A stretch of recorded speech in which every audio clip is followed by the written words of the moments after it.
Good morning बच्चों। मैं Rekha Devi, diet lecturer, diet Barua सागर Jhansi. Fourth semester का टॉपिक एजुकेशन 8। इसके तहत शैक्षिक प्रबंधन एवं प्रशासन में आज हम बात करेंगे राष्ट्रीय स्तर पर कार्य करने वाले अभिकरण। इसमें आज हम बात करेंगे राष्ट्रीय शैक्षिक अनुसंधान एवं प्रशिक्षण परिषद NCERT के विषय में, क्योंकि राष्ट्रीय स्तर पे हमारी जो शिक्षा व्यवस्था है, खासतौर से प्राथमिक और माध्यमिक, उसके लिए सबसे बड़ी परामर्शदात्री और मार्गदर्शक संस्था वो हमारे NCERT ही है। तो पहले नंबर पे हमारे NCERT आती है। उसके विषय में हम अध्ययन करेंगे कि इसकी स्थापना कब हुई, किन उद्देश्यों को ध्यान में रख के इसकी स्थापना हुई, इसके कार्य क्या हैं, किन विभागों के माध्यम से अपने कार्यों का संचालन करती है, तो और कौन सी संस्थाएं हैं जो पहले स्वतंत्र संकाय के रूप में काम करती थी और आज NCERT के तहत कार्य कर रही हैं। इन सभी के विषय में आज हम बात करेंगे NCERT में। NCERT की स्थापना 1 सितंबर 1961 में हुई थी। सम्मिलित संस्थान: केंद्रीय शिक्षा संस्थान, केंद्रीय पाठ्य पुस्तक अनुसंधान ब्यूरो, माध्यमिक शिक्षा प्रसार कार्यक्रम निदेशालय, राष्ट्रीय बेसिक शिक्षा संस्थान, राष्ट्रीय दृश्य श्रव्य शिक्षा संस्थान, केंद्रीय शिक्षा और व्यावसायिक निर्देशन ब्यूरो और राष्ट्रीय मूल शिक्षा केंद्र को मिला करके 1961 में NCERT की स्थापना की गई। NCERT क्या है? एक स्वायत्त संस्था है। ध्यान देना बच्चों, NCERT एक स्वायत्त संस्था है जो मानव संसाधन और विकास मंत्रालय के अकादमिक परामर्शदाता के रूप में कार्य करती है। अर्थात ये NCERT मानव संसाधन विकास मंत्रालय को शिक्षा के क्षेत्र में जो भी अकादमिक सुझाव भी देती हैं, परामर्श देती है, परामर्शदात्री संस्था के रूप में कार्य करती है। इस संस्था के परिषद के आज उद्देश्यों के विषय में हम पढ़ते हैं। शिक्षा के समस्त क्षेत्रों में, शिक्षा के चाहे जो भी क्षेत्र हों, उनके क्षेत्रों में अनुसंधान कार्य करना तथा उसकी प्रगति और समन्वय के प्रयास। शिक्षा के समस्त क्षेत्रों में अनुसंधान कार्य करना तथा उसकी प्रगति और समन्वय के प्रयास। राष्ट्रीय शिक्षा संस्थान की स्थापना एवं संचालन, क्षेत्रीय शिक्षा कॉलेजों की स्थापना। इन ये उद्देश्य हैं जिनको ध्यान में रखकर इसकी स्थापना की गई। प्रसार सेवाओं का आयोजन।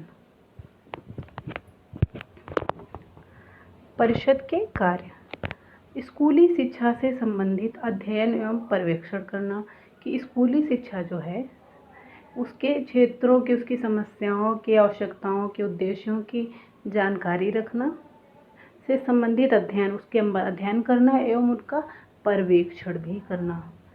स्कूली शिक्षकों के लिए उच्च स्तरीय प्रशिक्षण की व्यवस्था करना। स्कूली शिक्षकों के लिए, जो हमारे स्कूलों में टीचर हैं, उन्हें बीच बीच में उच्च स्तरीय ट्रेनिंग दी जाए, इसकी व्यवस्था भी NCERT करती है। शिक्षा विस्तार सेवाओं को सुसंगठित करना। विद्यालयों में सुधरी तथा विकसित प्रविधियों को लागू करना। विद्यालयों में कैसी, जो सुधरी हुई हैं, परिष्कृत हैं, वैसी प्रविधियों को, विकसित विधियों को विद्यालयों में लागू करना जिससे कि अच्छा आउटपुट आए। पूर्व सेवा, सेवा से पूर्व, जैसे कि BTC, DLED या B.Ed, ये सारे, तथा सेवाकालीन प्रशिक्षण की व्यवस्था करना।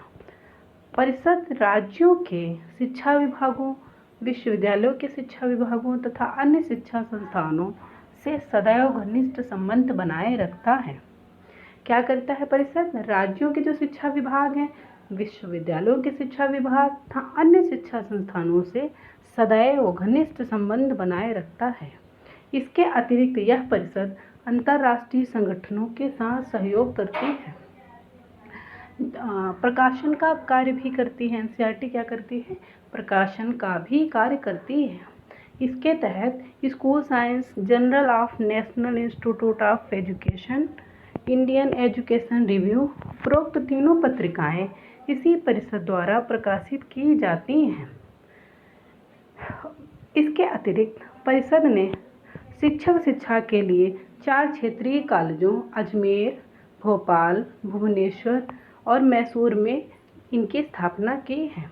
किसके लिए? शिक्षक शिक्षा के लिए इसने 4 क्षेत्रीय कॉलेजों की अजमेर, भोपाल, भुवनेश्वर और मैसूर में स्थापना की है। संगठक और विभाग। एनसीईआरटी के क्या क्या संगठक हैं और क्या विभाग हैं? एनसीईआरटी अपने कार्यों के प्रभावी ढंग से निष्पादन हेतु अपनी संगठक इकाइयों जैसे राष्ट्रीय शिक्षा संस्थान, राष्ट्रीय शैक्षिक प्रौद्योगिकी संस्थान, पंडित सुंदरलाल शर्मा, केंद्रीय व्यावसायिक शिक्षा संस्थान और क्षेत्रीय शिक्षा संस्थानों के माध्यम से कार्य करती है। इसके अतिरिक्त राज्यों के शिक्षा विभाग के साथ निकट सहयोग और समन्वय के लिए परिषद ने राज्यों में क्षेत्रीय सलाहकारों के 15 कार्यालयों की स्थापना की है। संक्षेप में कहें तो एनसीईआरटी के संपूर्ण कार्यकलाप को 3 श्रेणियों में वर्गीकृत किया जा सकता है। पहले नंबर पे शोध को रखते हैं। शोध के क्षेत्र में कार्य करता है, प्रशिक्षण की व्यवस्था करता है, प्रशिक्षण के लिए मॉड्यूल तैयार करता है, टीचर्स की व्यवस्था करना, प्रसार करना और जो भी मॉड्यूल या जो भी शिक्षण सामग्री है उसे बच्चों तक पहुंचाना, वो चाहे ऑडियो विजुअल माध्यम हो, टेलीकॉन्फ्रेंसिंग, टीचर्स के थ्रू, प्रशिक्षण के थ्रू उनका प्रसार करना। जो भी शोध है, प्रशिक्षण है, पाठ्य सामग्री है, उसका प्रसार करना। चूँकि भारतीय संविधान के अंतर्गत शिक्षा समृद्धि सूची का विषय है, अतः विद्यालयी शिक्षा की गुणवत्ता में सुधार के लिए एनसीईआरटी राज्यों के निकट सहयोग से इस दिशा में सफलतापूर्वक कार्य कर रही है। थैंक यू बच्चों। आज एनसीईआरटी के विषय हमने पढ़ा। एनसीईआरटी के विषय में जो हम जानकारी लेने लगे तो बहुत विस्तृत है। इसका पार्ट 2 हम कल लाएंगे। Thank you.